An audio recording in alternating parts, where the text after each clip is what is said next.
SSLC ವಿದ್ಯಾರ್ಥಿಗಳಿಗೆ ಸ್ವಾಗತ. ಈಗ ನೋಡಿ, ನಿಮ್ಮ ಮಾಡೆಲ್ ಕ್ವೆಶ್ಚನ್ ಪೇಪರ್ 2 ಪ್ರಥಮ ಭಾಷೆ ಕನ್ನಡದ ಮಾಡೆಲ್ ಕ್ವೆಶ್ಚನ್ ಪೇಪರ್ 2ದ ಉತ್ತರಗಳನ್ನು ನಾವೀಗ ನೋಡೋಣ.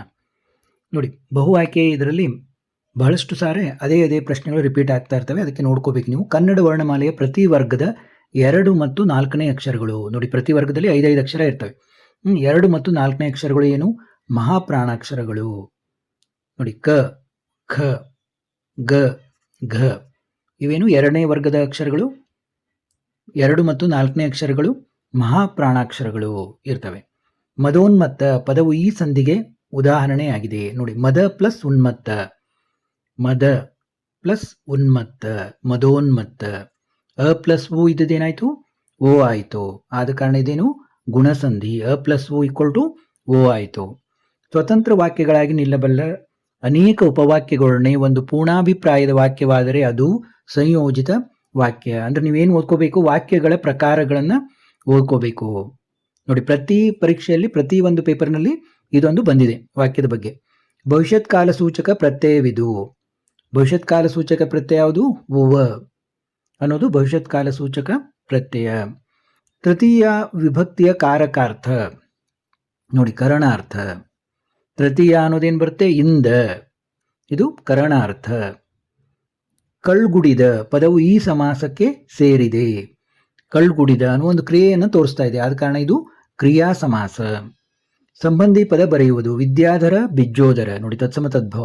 ವೈಶಾಖ ಬೇಸಗೆ. ನೋಡಿ, ನಿಮ್ಮ ಪುಸ್ತಕದಲ್ಲಿಂದ ಕೇಳ್ತಾರೆ. ಅವೇ ಒಂದು ನಿಮ್ಮ ಪುಸ್ತಕದಲ್ಲಿ ಬರುವಂಥ ತತ್ಸಮ ತದ್ಭವಗಳನ್ನು ನೀವು ನೋಡ್ಕೊಂಡ್ಬಿಟ್ರೆ ಆರಾಮಾಗಿ ಬರಿಬೋದು. ವಿದ್ವಾಂಸ ಅನ್ವರ್ಥನಾಮ ಅಂದರೆ ಕೆಲಸದಿಂದ ಬಂದಿರೋದು ಅಥವಾ ಅವನ ಒಂದು ಗುಣದಿಂದ ಬಂದಿರೋದು ಅನ್ವರ್ಥನಾಮ.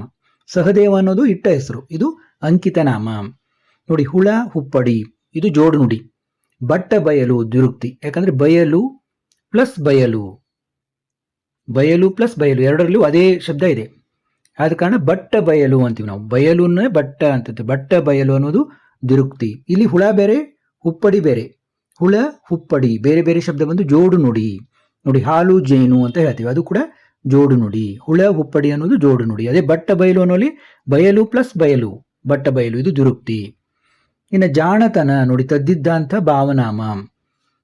ಚಂದ್ರನಂತೆ, ಅಂತೆ ಅಂತ ಬರೋದೆಲ್ಲ ತದ್ದಿದ್ದಾಂತ ಅವ್ಯಯಗಳು. ಚಂದ್ರನಂತೆ.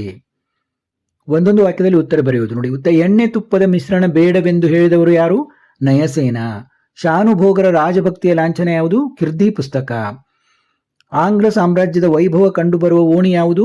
Charing cross. ಕೌಸಂಬಿಯ ಅರಸ ಯಾರು? ಅತಿಬಳ. ಬೇಡರಿಗೆ ಅಗಸಿಗೆ ಬಂದು ಬುದ್ಧಿ ಮಾತನ್ನು ಹೇಳಿದವರು ಯಾರು? ಹೆಬ್ಲಕ್ ಅಥವಾ ಹೆನ್ರಿ ಹ್ಯಾವ್ಲಾಕ್. ಸಾಹೇಬನು ಬುದ್ಧಿ ಮಾತನ್ನು ಹೇಳುತ್ತಾನೆ. ದ್ರೋಣನು ಪರಶುರಾಮಲ್ಲಿಗೆ ಏಕೆ ಬಂದನು? ದ್ರವ್ಯವನ್ನು ಬೇಡುವುದಕ್ಕಾಗಿ, ಅಂದ್ರೆ ಸಂಪತ್ತನ್ನು ಬೇಡುವುದಕ್ಕಾಗಿ ಬಂದನು. ಪುಟ್ಟ ಪೋರಿಯಮ್ಮ ಗುಡಿಸಲಿನಲ್ಲಿ ಹೇಗೆ ಮಲಗಿದ್ದಾಳೆ? ಗುರುತ್ತಾ ಮಲಗಿದ್ದಾಳೆ. ಅಂದ್ರೆ ಅವಳು ಹುಷಾರಿಲ್ಲ, ಆದ ಕಾರಣ ಗುರುತ್ತಾ ಮಲಗಿದ್ದಾಳೆ. ನೋಡಿ ವಿದ್ಯಾರ್ಥಿಗಳೇ, ಗಮನಿಸಿ. ನೀವು SSLC ವಿದ್ಯಾರ್ಥಿ ಆಗಿರ್ಬೋದು ಅಥವಾ ಸೆಕೆಂಡ್ PUC ವಿದ್ಯಾರ್ಥಿಗಳಾಗಿರ್ಬೋದು. ನೀವು ವಾಟ್ಸಪ್ನಲ್ಲಿ ಹಾಯ್ ಅಂತ ಮೆಸೇಜ್ ಮಾಡಿ ಮತ್ತು ನಾನು ರಿಪ್ಲೈ ಮಾಡ್ತೀನಿ ನಿಮಗೆ. ನಿಮ್ಮ ತರಗತಿ ಮಾಧ್ಯಮ ಕನ್ನಡ ಅಥವಾ ಇಂಗ್ಲೀಷ್ ಹಾಗೂ ನೀವು ತೆಗೆದುಕೊಂಡಿರುವ ವಿಷಯ. ನೋಡಿ, ನೀವು ಆರ್ಟ್ಸು, ಸೈನ್ಸು, ಕಾಮರ್ಸು ಹೀಗೆ ಯಾವ ವಿಷಯ ತೊಗೊಂಡಿರ್ತೀರಿ. ಒಂದು ವೇಳೆ ನೀವು PUC ವಿದ್ಯಾರ್ಥಿಯಾಗಿದ್ದರೆ ವಿಷಯಗಳನ್ನು ತಿಳಿಸಿ. ಕೇವಲ 99 ರೂಪೀಸ್ಗಳನ್ನು ನೀವು ಫೋನ್ಪೇ, ಗೂಗಲ್ ಪೇ ಅಥವಾ ಯಾವುದೇ UPI ಮೂಲಕ ನನ್ನ ನಂಬರ್ಗೆ ಈ 9481526540 ಇದಕ್ಕೆ ಕಳಿಸಿ ಸದಸ್ಯರಾದರೆ ನಿಮಗೆ ಪ್ರಶ್ನೆ ಪತ್ರಿಕೆಗಳು ಮತ್ತು ಉತ್ತರಗಳ PDF ಮತ್ತು ನಿಮ್ಮ ಪರೀಕ್ಷೆಗೆ ಉಪಯುಕ್ತವಾಗುವ ವಿವಿಧ ವಿಷಯಗಳ ನೋಟ್ಸನ್ನು ಕಳಿಸಲಾಗುವುದು. ನೋಡಿ, ಅಂದರೆ ನಾನು ನಿಮಗೆ ಎಲ್ಲ ವಿಷಯಗಳ ನೋಟ್ಸ್ಗಳನ್ನು ಕಳಿಸ್ತೀನಿ ಅಂತಲ್ಲ. ನನ್ನ ಹತ್ತಿರ ಏನೇನು ಲಭ್ಯವಿದೆ ಮ್ಯಾಕ್ಸಿಮಮ್ ಆಗಿ ಆ ವಿಷಯಗಳ ಎಲ್ಲ ನೋಟ್ಸ್ಗಳನ್ನು ನಿಮಗೆ ಕಳಿಸ್ತೀನಿ. ಮತ್ತು ಹಿಂದಿನ ವರ್ಷದ ಪ್ರಶ್ನೆ ಪತ್ರಿಕೆಗಳು ಮತ್ತು ಈಗಿನ ಮಾದರಿ ಪ್ರಶ್ನೆ ಪತ್ರಿಕೆಗಳ PDFಗಳು, ಅವುಗಳ ಉತ್ತರಗಳು, ಅವನ್ನೆಲ್ಲ ನಿಮಗೆ PDF-ಅನ್ನು ಕಳಿಸ್ತೀನಿ. ಅಂದರೆ ಆ ಲಿಂಕ್ಗಳನ್ನು, PDFಗಳನ್ನು ಕಳಿಸ್ತೀನಿ. ನೀವೇನು ಮಾಡಬೇಕು? ನೀವು ಹಣ ಕಳಿಸಿದ ಬಗ್ಗೆ ಸ್ಕ್ರೀನ್ಶಾಟ್ ತೆಗೆದು ವಾಟ್ಸಪ್ನಲ್ಲಿ ಅದರ ಫೋಟೋ ಕಳಿಸ್ಬೇಕು. ಇನ್ನು 3-4 ವಾಕ್ಯಗಳಲ್ಲಿ ಉತ್ತರ ಬರೆಯುವುದು. ನೋಡಿ, ಲಿಪಿಯ ಮೂಲಕ ಜ್ಞಾನ ಭಂಡಾರ ಯಾವ ರೀತಿ ಭದ್ರವಾಯಿತು? ನೋಡಿ, ಮಾನವನಿಗೆ ಬಿಡುವು ಹೆಚ್ಚಿದಂತೆ ಜೀವನ ಸೌಕರ್ಯಗಳನ್ನು ವಿಶಿಷ್ಟ ಮೇಧಾಶಕ್ತಿಯಿಂದ ಅಭಿವೃದ್ಧಿಗೊಳಿಸುತ್ತಾ ಹೋದಂತೆ ತನ್ನ ಆಗು ಹೋಗುಗಳನ್ನು ಸುಖ ದುಃಖಗಳನ್ನು ಕಾವ್ಯ ರೂಪಕ್ಕೆ ಇಳಿಸುವ ಮಾರ್ಗವನ್ನು ಕಂಡುಕೊಂಡಿರಬೇಕು.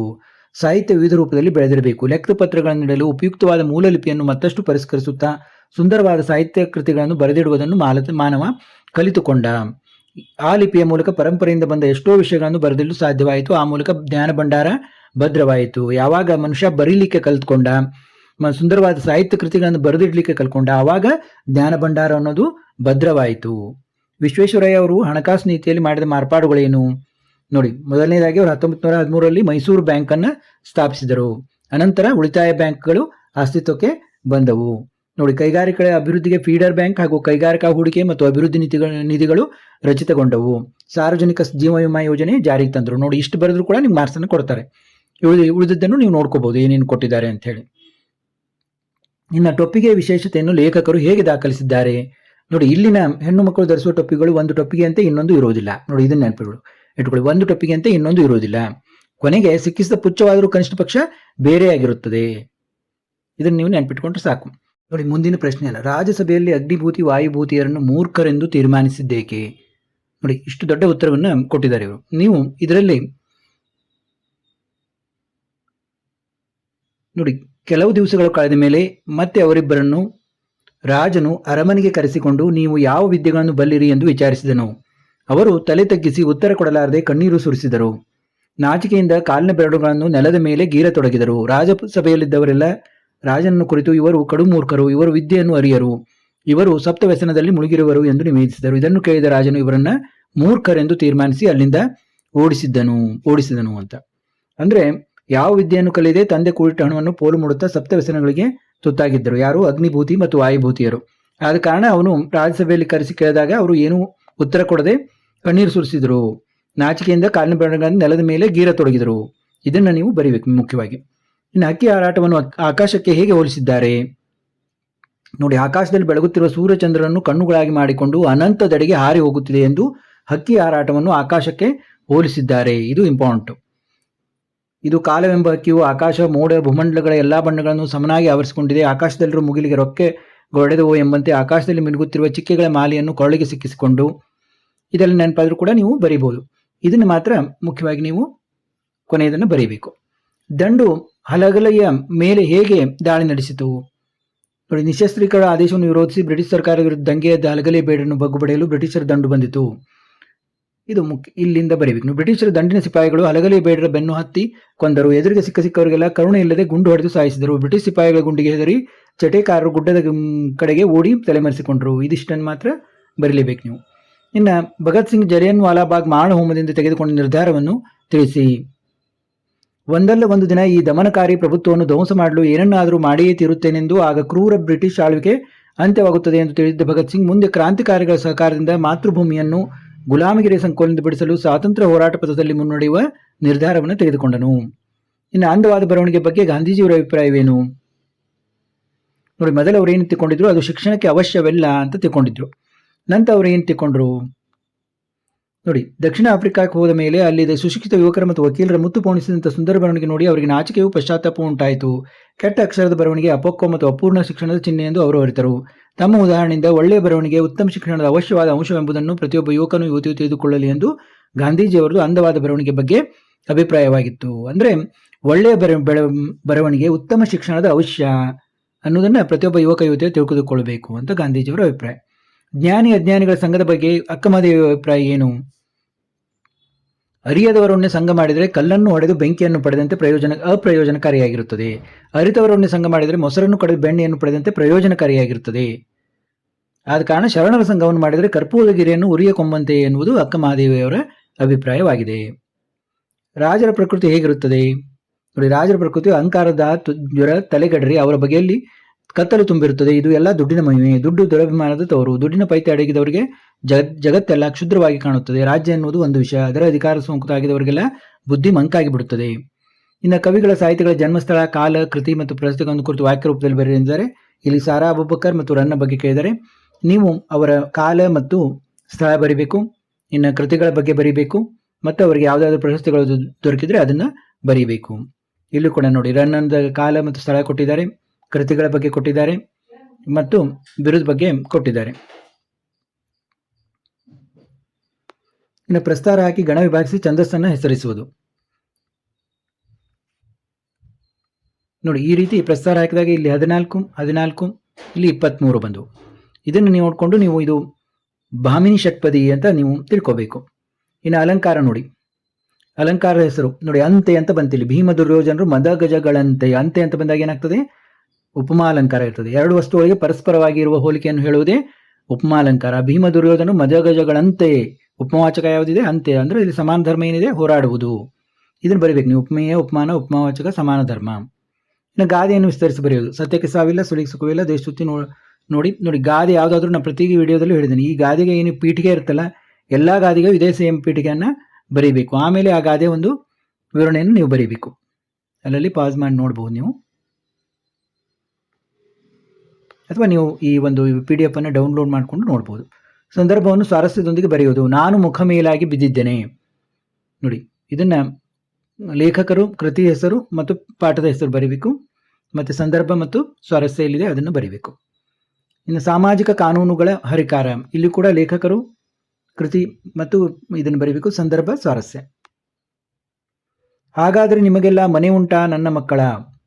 ನೋಡಿ, ಎದೆಗೆ ಬಿದ್ದ ಅಕ್ಷರದಿಂದ ದೇವನೂರು ಮಹಾದೇವ ಬರೆದಿರುವಂಥದ್ದು. ಸಂದರ್ಭ ಮತ್ತು ಸ್ವಾರಸ್ಯ. ಮಂಗಳ ಲೋಕದ ಅಂಗಳಕೇರಿ, ನೋಡಿ, ಗರಿ ಕೃತಿಯಿಂದ. ಹಕ್ಕಿ ಹಾರುತ್ತಿದೆ ನೋಡಿದರೆ ಎಂಬ ಪದ್ಯದಿಂದ, ದ ರಾ ಬೇಂದ್ರೆ ಅವರದು. ಸಂದರ್ಭ ಮತ್ತು ಸ್ವಾರಸ್ಯವನ್ನು ಬರೀಬೇಕು ಈ ರೀತಿ. ಇನ್ನು ಹಸುರು ಹಸುರೆಳೆ ಹೆಸರು, ಕುವೆಂಪು ಅವರ ಪಕ್ಷಿಕಾಶಿ ಕೃತಿಯಿಂದ ಆದಂತಹ ಹಸುರು ಪದ್ಯಪಾಠದಿಂದ. ಸಂದರ್ಭ ಮತ್ತು ಸ್ವಾರಸ್ಯ. ಇನ್ನು ಈಗಳೊಂದಡಕೆಯುಮಿಲ್ಲ ಕೈಯೊಳ್, ನೋಡಿ, ವಿಕ್ರಮಾರ್ಜುನ ವಿಜಯಂ ಕೃತಿಯಿಂದ. ಕೆಮ್ಮನ ಮೀಸುವುದೇನು ಪದ್ಯಪಾಠದಿಂದ. ಆಯ್ಕೆ, ಸಂದರ್ಭ, ಸ್ವಾರಸ್ಯ. ಇನ್ನು ಪದ್ಯಭಾಗ ಪೂರ್ಣ ಮಾಡುವುದು. ಪದ್ಯಭಾಗವನ್ನು ಕೆಲವು ಪದ್ಯಗಳಿರ್ತವೆ, ಅವನ್ನ ನೀವು ಕಲ್ತ್ಬಿಟ್ರೆ ಆರಾಮಾಗಿ ನೀವು ಇದನ್ನು ಮಾಡ್ಬೋದು. ಈಗ ನಿಮ್ಮ ಈ ಮಾಡೆಲ್ ಕ್ವಶನ್ ಪೇಪರ್ ಇರುವಂಥ 4 ಕ್ವಶನ್ ಪೇಪರ್ನಲ್ಲಿರುವಂಥ ಇವನ್ನ ಮಾಡಿದರೂ ಕೂಡ ಸಾಕಾಗ್ತದೆ ನೀವು.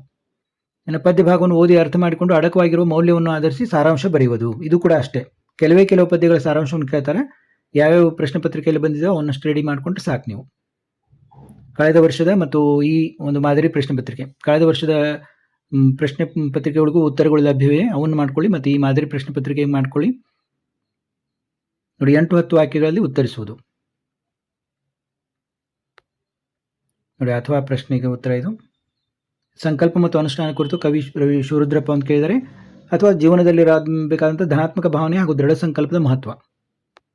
ನೋಡಿ, ಎರಡಕ್ಕೂ ಉತ್ತರವನ್ನು ಯಾವ ರೀತಿ ಬರೀಬೇಕನ್ನೋದು ಕೊಟ್ಟಿದ್ದಾರೆ ಇಲ್ಲಿ. ಇನ್ನು ಗದ್ಯ ಭಾಗ ಕೊಟ್ಟಿರ್ತಾರೆ, ಅದನ್ನು ಓದ್ಕೊಂಡು ಅದರಲ್ಲಿ ಉತ್ತರಗಳಿರ್ತವೆ, ಅದನ್ನು ನೋಡ್ಕೊಂಡು ಬರೀಬೇಕು. ಇನ್ನು ಪತ್ರಲೇಖನ ನೋಡಿ, ಬಡಾವಣೆಗೆ ಸಾರ್ವಜನಿಕ ಗ್ರಂಥಾಲಯ ಮಂಜೂರು ಮಾಡುವಂತೆ ಜಿಲ್ಲಾಧಿಕಾರಿಗಳಿಗೆ ಪತ್ರ, ಅಥವಾ ವಾರ್ಷಿಕ ಪರೀಕ್ಷೆ ಸಿದ್ಧತೆ ಕುರಿತು ಬಸವರಾಜಪ್ಪ ಅನ್ನುವಂಥ ತಂದೆಗೆ ಪತ್ರ. ನೋಡಿ, ವ್ಯವಹಾರಿಕ ಪತ್ರ ಯಾವ ರೀತಿ ಬರೀಬೇಕು ಇದನ್ನೆಲ್ಲ ನೋಡ್ಕೋಬೇಕು ನೀವು. ಇನ್ನು ತಂದೆಗೆ ಪತ್ರವನ್ನು ಯಾವ ರೀತಿ ಬರೀಬೇಕು ನೋಡಿ. ಕ್ಷೇಮ ಶ್ರೀ ಇವರಿಂದ ತೀರ್ಥರೂಪರಿಗೆ ಒಕ್ಕಣೆ ಯಾವ ರೀತಿ ಇರಬೇಕು. ಇನ್ನು ಪ್ರಬಂಧ ಬರವಣಿಗೆ, ರಾಷ್ಟ್ರೀಯ ಭಾವೈಕ್ಯ ಅಥವಾ ಶಾಲಾ ಸಂಸತ್ತು ಚುನಾವಣಾ ಪ್ರಕ್ರಿಯೆ ಹಾಗೂ ಮಹತ್ವ. ಮೊದಲು ಪೀಠಿಕೆ ಬರೀಬೇಕು, ಆಮೇಲೆ ಉಪಸಂಹಾರ, ನಡುವೆ ಒಡಲು ಬರೀಬೇಕು ಯಾವ ರೀತಿ ಅನ್ನೋದು, ಆಮೇಲೆ ಎಲ್ಲದಕ್ಕೂ ಉಪಸಂಹಾರ ಇರಬೇಕು. ಮೊದಲು ಪೀಠಿಕೆ, ನಂತರ ವಿಷಯ ನಿರೂಪಣೆ. ನೋಡಿ, ಪೀಠಿಕೆ ಬರೀಬೇಕು, ವಿಷಯ ನಿರೂಪಣೆ ಇರಬೇಕು, ನಂತರ ಉಪಸಂಹಾರ.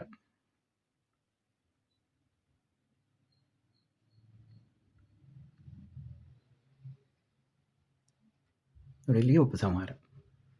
ಈಗ ನಾವು ಈ 2 ಪ್ರಶ್ನೆ ಪತ್ರಿಕೆಯನ್ನು ನೋಡಿದ್ವು. ಇದೇ ರೀತಿ ಎಲ್ಲ ಪ್ರಶ್ನೆ ಪತ್ರಿಕೆಗಳನ್ನು ನೋಡೋಣ, ಮತ್ತೆ ಭೇಟಿಯಾಗೋಣ.